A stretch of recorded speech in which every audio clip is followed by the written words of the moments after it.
In this video, hi.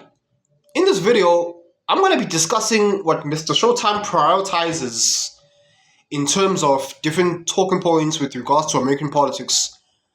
Well, it doesn't have to be, only bound to American politics. Let's just say politics in general.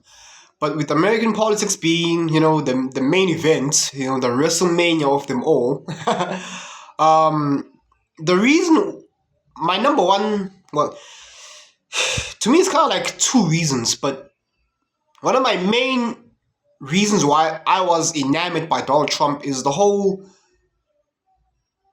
wokest SJW agenda thingy movement. The whole psyops. That was like one of my main reasons why I was in support of Donald Trump, because it was really getting bad. Feminism, the affirmative action, and the LGBTQ brainwashing of kids in school. That was like my main reason. And this was a time when I knew less. My understanding was less on politics than it is now. Obviously, over the years I've matured. I'm talking as early back as 2016. 2016, 2018, things were really getting bad. I was focusing more on, the whole wokest thingy, SJW. It was really getting silly. And I didn't really understand inflation. I didn't understand economics at the time. And ever since I've learned more. I think inflation and economics is also one of my main reasons, because these are elements that affect us on a day-to-day basis. How much you pay for bread, how much you pay for for petrol prices. You Americans call it gas, as in, like, I don't know why you call it gas, like smoke, like gas. No, we call it petrol. Okay, petrol, diesel, what have you. Okay, petrol. How much your kids you pay for your kids' school fees. These are things that affect us on a day-to-day basis.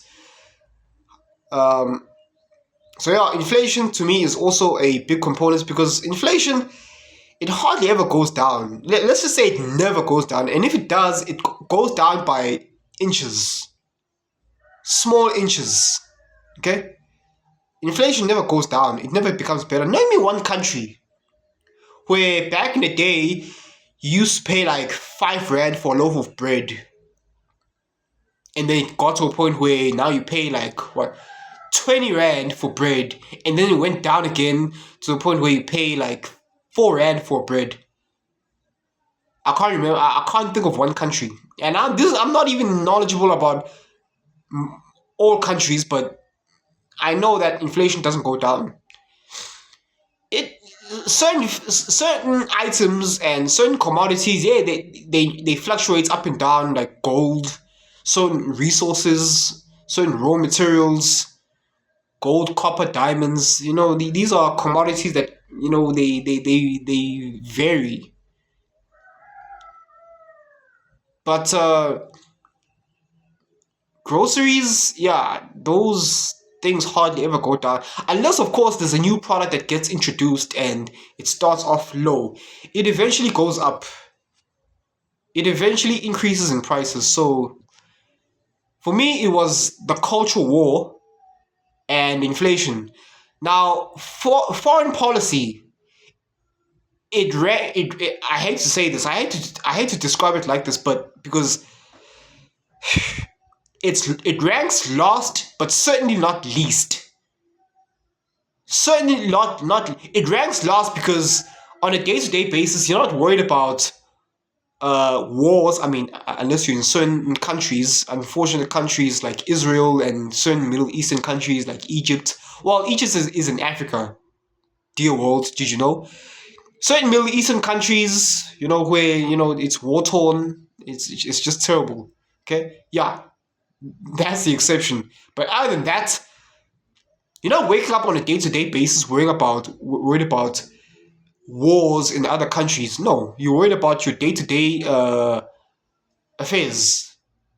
Get up from work, go to work, you clock in, You do your work, you clock out, your kids at school, have they done their homework, and yeah, safety and security, that's it. Safety and security, that's, you're not worried about, what's happening in Ukraine on a day-to-day basis. No. If unless, of course, you live there, but I'm talking when you don't live there. In most other countries in the world, if you live in Australia, if you live in Sri Lanka, if you live in Peru, if you live in Japan, you're not worried about foreign policy, at least not on a day-to-day basis. However, to me, foreign policy ranks last, but certainly not least. Certainly not least because if war ensues, okay, when shit hits the fan, your day-to-day affairs, that all goes out the window. Now you just purely think about survival, staying alive, not getting bombed and, having your shit explode into a million pieces. Okay? You're not worried about, what is the market value on, Bitcoin and cryptocurrency. No. You're worried about purely on survival. And, world wars, they don't happen every single day. Okay? There's like a period every 2.5 decades or so. Okay? So that's why I say foreign policy ranks last, but certainly not least, because things can get quite catastrophic.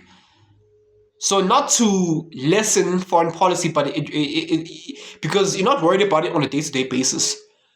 But if it does come and it becomes an issue, yes. I mentioned inflation.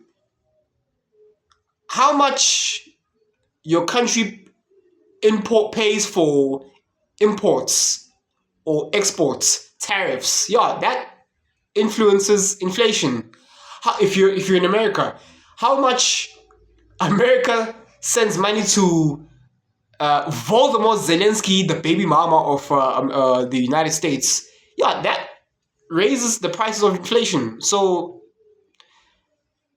I never said my argument is flawless, no, but for me, it would be, the cultural war, wokeism thing, and then inflation, run about the same, in no particular order, and then last but certainly not least, foreign policy.